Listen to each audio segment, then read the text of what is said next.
अगर आपका अकाउंट भारत के सबसे बड़े बैंक में है यानी कि स्टेट बैंक ऑफ इंडिया में, तो आपको पता होना चाहिए कि बैंक आप पर कितने चार्जेस लगाने वाला है। दोस्तों, मेरा नाम है बिलाल खान और आप देख रहे हैं स्मार्ट शॉप। आज की इस वीडियो में हम बात करने वाले हैं कि अगर आप एक स्टेट बैंक ऑफ इंडिया के ग्राहक हैं तो आप पर कितने चार्जेस बैंक हर महीना लगाता है, या एक साल के अंदर आप पर कितने चार्जेस लग जाते हैं और आपके अकाउंट से कितना पैसा कट जाता है। इसकी पूरी जानकारी आज की इस वीडियो में हम आपको देने वाले हैं। सबसे पहले हम बात करते हैं कि जैसे ही आप अकाउंट को ओपन कराते हैं तो सबसे पहला जो बैंक की तरफ से आपके ऊपर एक प्रेशर आता है वो ये होता है कि monthly average balance maintenance. Saving account की अगर मैं बात करूं तो स्टेट बैंक ऑफ इंडिया में 2000 रुपए का अमाउंट मिनिमम अनिवार्य है, आपको इतना बैलेंस रखना पड़ेगा। लेकिन अभी कुछ टाइम पहले से स्टेट बैंक ऑफ इंडिया ने monthly average balance maintenance charges को अभी हटा दिया है। अभी ये यहाँ पर चार्जेस नहीं लग रहे हैं, तो ये आप सभी के लिए बहुत अच्छी गुड न्यूज़ है कि अगर आप स्टेट बैंक ऑफ इंडिया के ग्राहक हैं तो आपको इस बात की टेंशन लेने की जरूरत नहीं है कि आपके अकाउंट में पैसा रहता है या नहीं रहता है। अब यहाँ पर बैंक आपसे कोई भी चार्जेस लेने वाला नहीं है।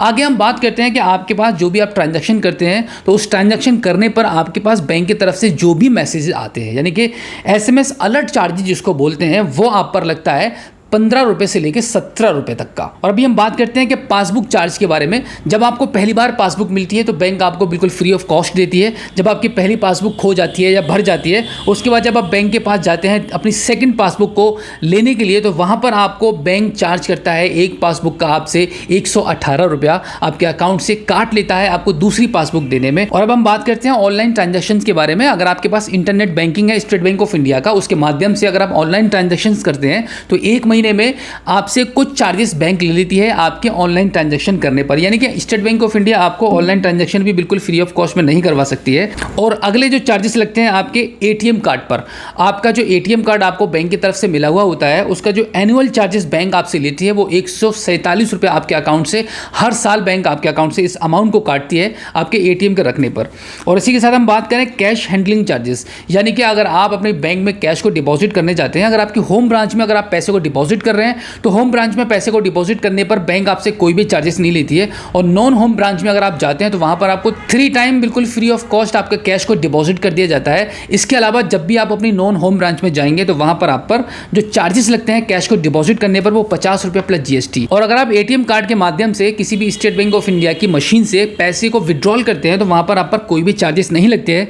इसके अलावा अगर आप किसी भी अदर बैंक के एटीएम पर पैसे को विड्रॉल करेंगे तो वहां पर आपको डायरेक्टली 23 रुपये प्लस जीएसटी आपके अकाउंट से कटेगा पर ट्रांजैक्शन। जैसे जैसे आप ट्रांजैक्शन करेंगे और आपका जो ट्रांजैक्शन अमाउंट है 23 रुपये प्लस जीएसटी वो आपके अकाउंट से कटता रहेगा। और इसी के साथ अगर हम बात करें चेकबुक की, कभी कभी आपको चेकबुक की भी ज़रूरत पड़ती है। अगर आपको नहीं पड़ी है तो पड़ेगी लाइफ में, और जब भी आपको चेकबुक की ज़रूरत पड़ेगी तो बैंक आपको ये काम बिल्कुल भी फ्री में नहीं करने देगा। 118 रुपया प्लस जीएसटी आपके अकाउंट से डेबिट किया जाएगा जैसे ही चेकबुक आपके अकाउंट से इशू की जाएगी। और दूसरे हम बात करते हैं कि अगर आपको बैंक के माध्यम से बैंक स्टेटमेंट की अगर कभी भी ज़रूरत पड़ती है और वहाँ पर आप बैंक को बोलते हैं कि आपको स्टेटमेंट चाहिए, तो स्टेटमेंट भी आपको बिल्कुल भी फ्री में नहीं मिलेगा। 100 रुपीज़ पर पेज। आप जान सकते हैं कि कितना आपको स्टेटमेंट चाहिए होगा, 1 महीने का, 2 महीने का, उसके हिसाब से आप पर चार्जेस लगने वाले हैं। तो आप ध्यान रखिएगा कि जब भी आप स्टेट बैंक ऑफ इंडिया में अगर आपको स्टेटमेंट चाहिए हार्ड कॉपी में तो आप एक बार सोच और समझ कर जाइए, क्योंकि 100 रुपीज़ पर पेज आप पर लगने वाला है। और अगर आप बैंक के अलावा किसी भी सीएसपी सेंटर पर जाकर आधार कार्ड के माध्यम से कैश को विड्रॉल करने की कोशिश करेंगे तो वहां पर आप पर ट्रांजैक्शन 17 रुपया प्लस जीएसटी आपके अकाउंट से कटेगा आधार कार्ड से ट्रांजैक्शन करने पर भी। और अगले चार्जेस के बारे में हम बात करते हैं कि अगर आपके पास नेट बैंकिंग है और अगर आप नेट बैंकिंग के माध्यम से आपके एटीएम कार्ड को अप्लाई करते हैं, यानी कि आप चाहते हैं कि आपको बैंक नहीं जाना है, आपका टाइम बहुत खर्च हो जाता है, बैंक जाने से आपको एक लंबी लाइन में लगना पड़ेगा, तो अगर आप नेट बैंकिंग के माध्यम से अगर आप डेबिट कार्ड को अप्लाई करते हैं तो वहां पर आप पर चार्ज लगेगा 300 रुपया प्लस जीएसटी। और इसके साथ में उसका जो एनुअल चार्जेस रहेंगे वो अलग हैं। और इसी के साथ अगर आप सीडीएम मशीन के द्वारा कैश को डिपॉजिट करते हैं तो वहां पर आप पर 22 रुपया प्लस जीएसटी पर ट्रांजैक्शन आपको चार्ज लगता है, जो भी अमाउंट आप सीडीएम मशीन के द्वारा डिपॉजिट कर रहे हैं। और इसी के साथ फाइनली जो चार्ज मैं आपको बताने वाला हूं, अगर आप अपने अकाउंट को क्लोज कराते हैं, कभी भी आपको ऐसा लगता है कि भाई आपको स्टेट बैंक ऑफ इंडिया में अकाउंट नहीं रखना है, अब आप इस अकाउंट को बंद करवाना चाहते हैं, तो वहां पर आप पर चार्जेस लगते हैं 500 रुपया प्लस जीएसटी। यानी कि अकाउंट ओपन कराने से लेकर अकाउंट क्लोज कराने तक आप पर चार्जेस आप पर लग रहे हैं बैंक के द्वारा। बैंक कुछ भी आपको मुफ्त में नहीं देता है। बैंक आपकी जितनी भी आपको सर्विसेज प्रोवाइड करा रहा है, उन सभी सर्विसेज के बदले में आपसे पैसे लिए जा रहे हैं, तब आपको सर्विस मिल रही है। तो आप अपने दिमाग से इस बात को निकाल दीजिए कि बैंक आपको फ्री में सर्विस देता है या बैंक आपको इंटरेस्ट दे रहा है।